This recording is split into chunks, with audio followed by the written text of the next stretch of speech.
सुप्रभात बच्चों, मैं सोना यादव आपकी हिंदी विषय की अध्यापिका। बच्चों, पिछली कक्षा में हमने पाठ 16 वाच्य का अध्ययन किया। आज की कक्षा में हम पाठ 17 अव्यय का अध्ययन करेंगे। बच्चों, अव्यय के अंतर्गत आज हम क्रिया विशेषण अव्यय का अध्ययन करेंगे। तो आइए बच्चों, चलते हैं अपनी विषय वस्तु पर। बच्चों, आज हम अपने हिंदी पाठ्य पुस्तक व्यवहारिक व्याकरण के पाठ 17 अव्यय का अध्ययन करेंगे। अव्यय जिन शब्दों का रूप लिंग, वचन, कारक, काल, पुरुष और वाच्य के कारण नहीं बदलता उसे अव्यय कहते हैं। बच्चों, जिन शब्दों का रूप लिंग, वचन, कारक, काल, पुरुष और वाच्य के कारण नहीं बदलता उसे अव्यय कहते हैं। जैसे वृद्ध आदमी धीरे धीरे चलता है, वर्षा धीरे धीरे हो रही थी। बच्चों, प्रथम वाक्य में वृद्ध आदमी पुल्लिंग शब्द है और दूसरे वाक्य में वर्षा शब्द स्त्रीलिंग शब्द है। बच्चों, इन दोनों वाक्यों में लिंग परिवर्तन के साथ उनकी क्रियाएं चलता है, हो रही थी, में भी परिवर्तन हुआ है, परंतु धीरे धीरे शब्द दोनों वाक्यों में समान रहा है, अतः ये शब्द अव्यय शब्द कहलाते हैं। अव्यय के प्रकार। बच्चों, अव्यय के 4 प्रकार होते हैं। पहला है क्रिया विशेषण अव्यय, दूसरा है संबंध बोधक अव्यय, तीसरा है समुच्चय बोधक अव्यय, चौथा है विस्मयादि बोधक अव्यय। बच्चों, आज की कक्षा में हम केवल क्रिया विशेषण अव्यय का अध्ययन करेंगे। पहला भेद है क्रिया विशेषण। क्रिया की विशेषता प्रकट करने वाले शब्द क्रिया विशेषण कहलाते हैं। जैसे नानाजी अचानक चले गए, आओ यहाँ बैठो। बच्चों, इन वाक्यों की क्रियाएं हैं चले गए, बैठो। इनसे पहले यहाँ पर अचानक यहाँ शब्द आए हैं। ये शब्द क्रिया की विशेषता बता रहे हैं, इसलिए ये शब्द क्रिया विशेषण शब्द कहलाते हैं। क्रिया विशेषण शब्द के भेद। बच्चों, क्रिया विशेषण शब्द के 4 भेद होते हैं। पहला है स्थानवाचक क्रिया विशेषण, दूसरा है कालवाचक क्रिया विशेषण, तीसरा है रीतिवाचक क्रिया विशेषण, चौथा भेद है परिमाणवाचक क्रिया विशेषण। पहला भेद है स्थानवाचक क्रिया विशेषण। जिस क्रिया विशेषण शब्द से क्रिया के होने के स्थान का पता चलता है उसे स्थानवाचक क्रिया विशेषण कहते हैं।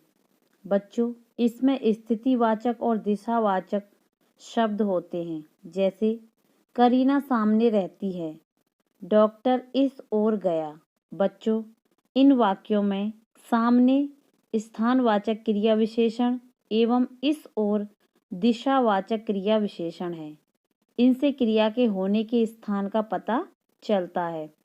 बच्चों, ये शब्द रहती है, गया क्रियाओं से पहले लगकर उनकी विशेषता प्रकट कर रहे हैं। बच्चों, स्थानवाचक क्रिया विशेषण को हम किस तरह पहचानेंगे? इसे पहचानने के लिए क्रिया में कहाँ प्रश्न करने पर जो उत्तर मिलेगा वही स्थानवाचक क्रिया विशेषण है। जैसे करीना सामने रहती है। बच्चों, रहती है क्रिया के साथ प्रश्न करने पर हमारा प्रश्न बनता है करीना कहाँ रहती है, तो इसका उत्तर मिला सामने रहती है। तो इस तरह ये स्थानवाचक क्रिया विशेषण है। दूसरा भेद है कालवाचक क्रिया विशेषण। जिस क्रिया विशेषण शब्द से क्रिया के समय का पता चलता है उसे कालवाचक क्रिया विशेषण कहते हैं। जैसे पिताजी सैर करने प्रतिदिन जाते हैं, पंकज और सुधीर कल सुबह आएंगे, नेहा रात भर पढ़ती है। बच्चों, इन वाक्यों में प्रतिदिन, कल सुबह, रात भर आदि शब्द कालवाचक क्रिया विशेषण शब्द हैं। इनसे क्रिया के समय का पता चलता है। बच्चों, ये शब्द जाते हैं, आएंगे, पढ़ती है क्रियाओं से पहले आकर उनकी विशेषता प्रकट कर रहे हैं। बच्चों, कालवाचक क्रिया विशेषण की पहचान है कि वाक्यों की क्रियाओं में कब प्रश्न करने पर जो उत्तर प्राप्त होता है वह कालवाचक क्रिया विशेषण होता है। तीसरा भेद है रीतिवाचक क्रिया विशेषण।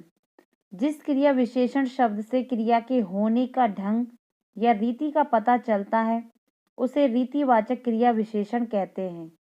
जैसे सुप्रिया धीरे धीरे चलती है, अचानक बारिश आ गई, चोर जल्दी जल्दी भाग गया। बच्चों, इन वाक्यों में धीरे धीरे, अचानक, जल्दी जल्दी आदि शब्द रीतिवाचक क्रिया विशेषण हैं।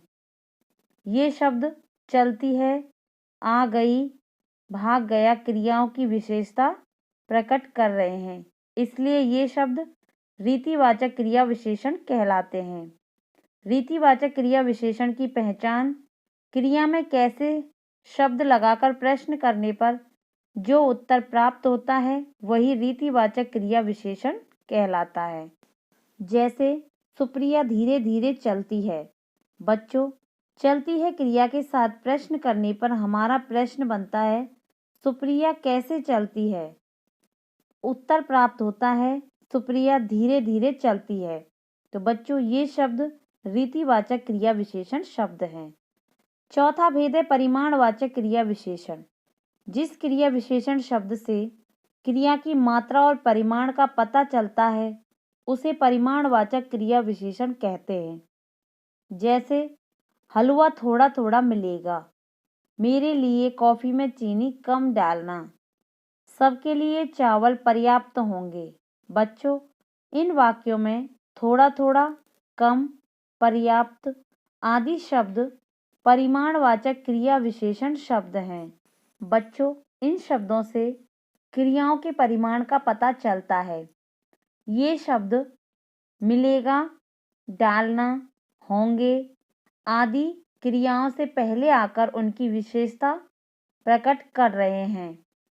बच्चों, परिमाणवाचक क्रिया विशेषण की पहचान है क्रिया में कितना शब्द लगाकर प्रश्न करने पर जो उत्तर प्राप्त होता है उसे परिमाणवाचक क्रिया विशेषण कहते हैं। बच्चों, मिलेगा क्रिया के साथ प्रश्न करने पर हमारा प्रश्न बनता है कि हलवा कितना मिलेगा। उत्तर प्राप्त होता है थोड़ा थोड़ा। तो बच्चों, ये परिमाणवाचक क्रिया विशेषण शब्द है।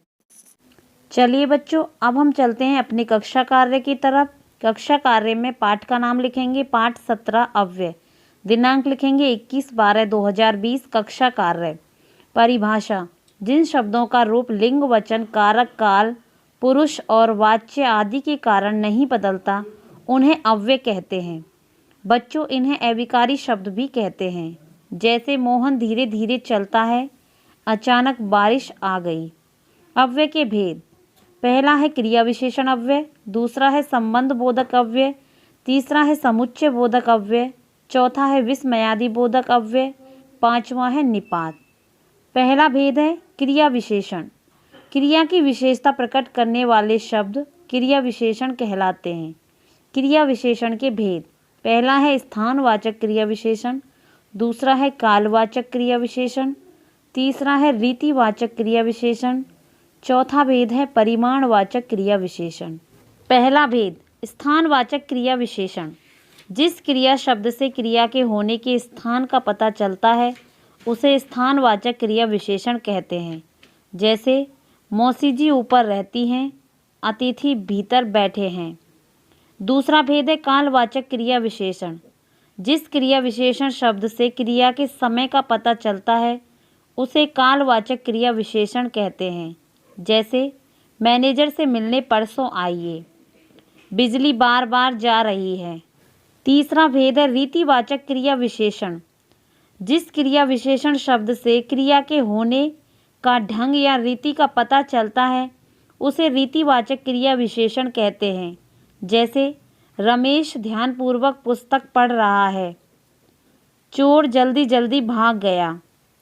चौथा भेद है परिमाणवाचक क्रिया विशेषण।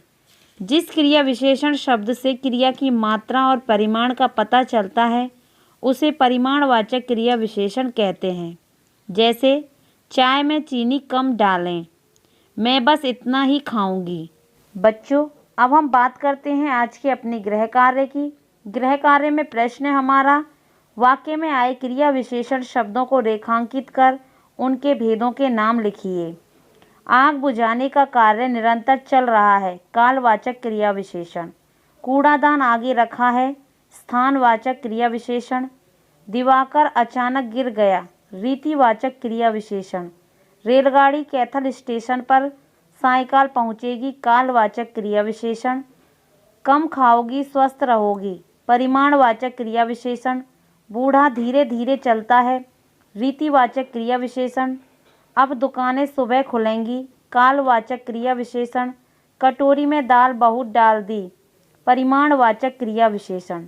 तो बच्चों, इस तरह से हमने यहाँ पर 8 वाक्य लिए हैं जिनमें हमने क्रिया विशेषण शब्दों को रेखांकित कर उनके भेदों के नाम बताए हैं। तो बच्चों, इस तरह से आप अपना कक्षा कार्य एवं गृह कार्य अपनी उत्तर पुस्तिका में सुंदर एवं सफाई के साथ करेंगे। आज के लिए इतना ही, मिलते हैं अगली कक्षा में। धन्यवाद।